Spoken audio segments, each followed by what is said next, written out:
Hey everybody, I'm here at the campground. Thought I'd pop in and do a little video. It is Tuesday morning and I'm here at Cloudland Canyon State Park, and this is one pretty place. I got a lot of videos I'll be posting later here and on my other channel as well. Right now I'm cooking some breakfast, and yeah, we slept here last night. It is thankfully much cooler. We're probably about 2,000 feet. It's in northwest Georgia. It's right south of Chattanooga, Tennessee. It's like where Georgia and Alabama and Tennessee meet. Just a beautiful, beautiful state park, Cloudland Canyon. And you'll see some pictures coming up and video coming up. After breakfast, I'm going on a long hike down into the canyon floor. So I'm looking forward to that. My griddle is not working very well. Okay, J.D. Vance. That's what I want to talk about. J.D. Vance. Let me sit down over here. No big surprise, I guess, that J.D. Vance was selected to be Trump's running mate. The more I hear about J.D., you like my little Debbie hat? The more I hear about JD, actually, the better I like him. I don't think he's a deep state guy. I don't believe he's a neocon. The good news, some of the good news about JD Vance that we have learned is he is all against the U.S. involvement in the war in Ukraine. That's a big plus right there. I think the ticket is going to work well together. He was not my first choice, but you know, I never get my first choice. It could have been worse. It could have been Rubio. Don't know about Burgum. You know, think about it. Trump could have picked Nikki Haley. He could have picked some neocon extraordinaire, but he went with Vance. I think it's a sound pick. I think it's fairly solid. I think it's an excellent ticket. I can't wait to see a debate between Vance and Kamala Harris. I think it's going to be, he's just going to wipe the floor with her, as anybody could. I mean, Joe Biden could beat Kamala Harris in a debate. Last night here at the campground, I watched Hillbilly Elegy on Netflix. If you don't know, J.D. Vance wrote this book called Hillbilly Elegy several years ago, which I haven't read, but I want to read it. But I did see the movie last night, and I found the movie really entertaining and eye-opening. This guy came up in some hard times. Just a brief overview. He was raised in the Ohio and Kentucky area. He's from Ohio. As far as I can tell, he never knew his father. His mother was a character. She was a drug addict. He has one sister, and he was just raised in really tough conditions, very tough. Eventually taken in by his grandmother, who he called Mama, and she was a character. It's an entertaining movie. I highly recommend it. It's over on Netflix if you want to watch it. But somehow JD rose above his background. It really a bleak and hopeless background, and he made his way to Yale Law School after graduating from Ohio State. And he has done very well for himself. He is a classic American success story. There's a lot about him that I like. I think he's saying the right things. I believe it's going to be a good pick. And interestingly, last evening, and this is a twist for you, Vivek Ramaswamy, who was my first choice, basically said he would be interested in filling J.D. Vance's Senate seat. He's also from Ohio. I think that would be excellent. The governor there, Mike DeWine, he has to appoint somebody, and then they have an election, I think, at some point.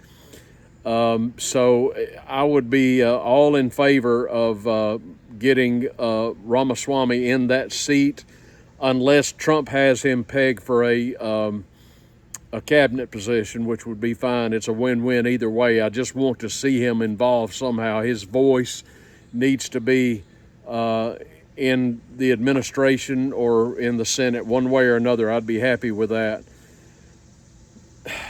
Now, one day removed from Trump naming Vance as his vice presidential pick, you're already starting to see the backlash from the media about J.D. Vance. That's to be expected. That's predictable. I posted on social media, has anybody heard from the 10 or 12 women who have come forward to say that J.D. Vance sexually assaulted them? I figure it's just a matter of time. That's just how the media rolls, the media, which of course controls the Democratic Party. So you're going to hear all kinds of things, undoubtedly negative things about J.D. Vance. And it is true that in previous years, Vance said some very inflammatory things about President Trump, some very negative things about President Trump and about Trump supporters. That is true. It's unavoidable. But you know what? I've done the same thing.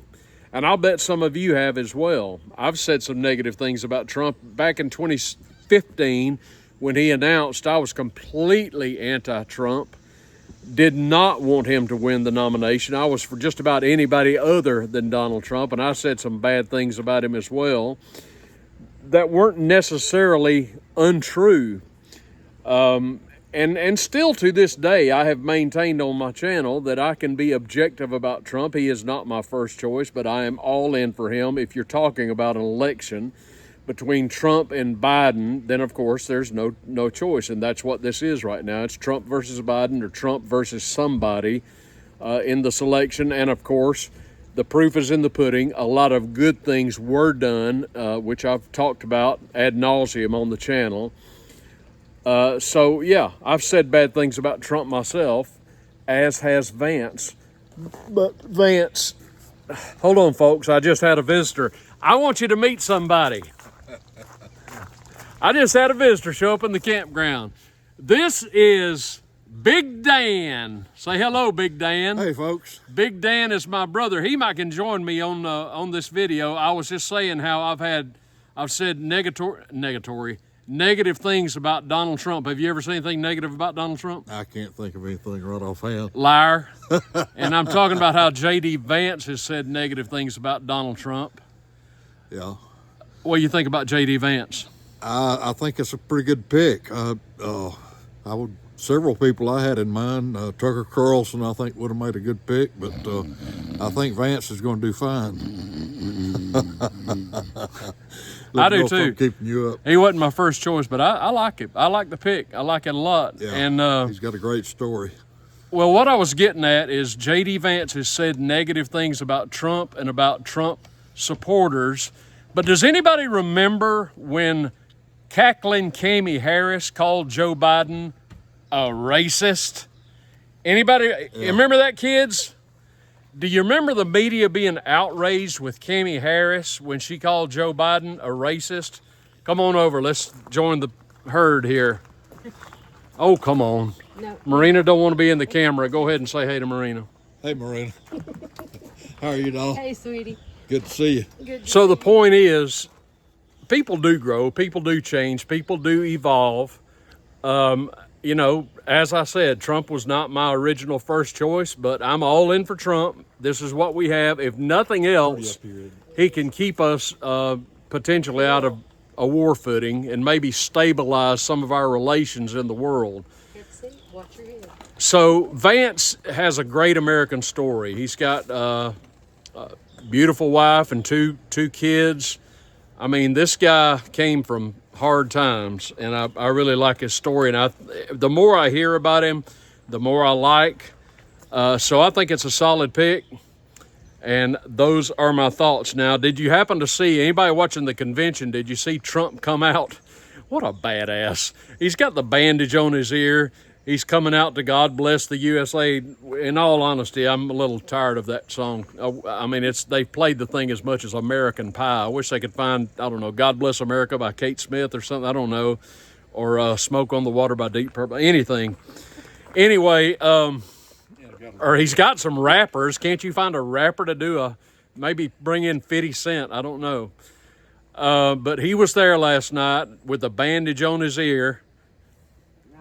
This guy is just, he ain't real, man. He is an alpha dog.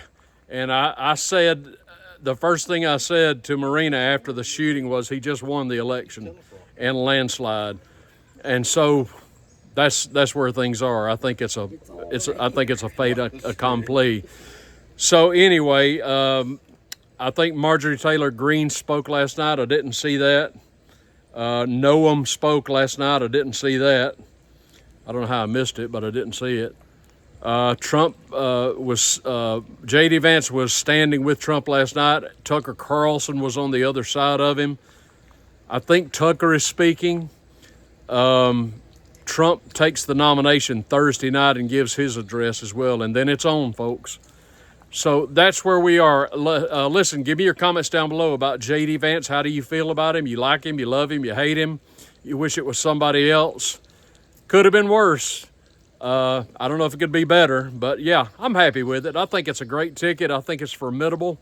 I think it's, think about it. Trump can only serve one more term, so he is basically setting up J.D. Vance, I think, to be his successor. In 2028, it'll be a free-for-all, but this probably gives Vance the inside track to be the successor to Trump, so we shall see what we get.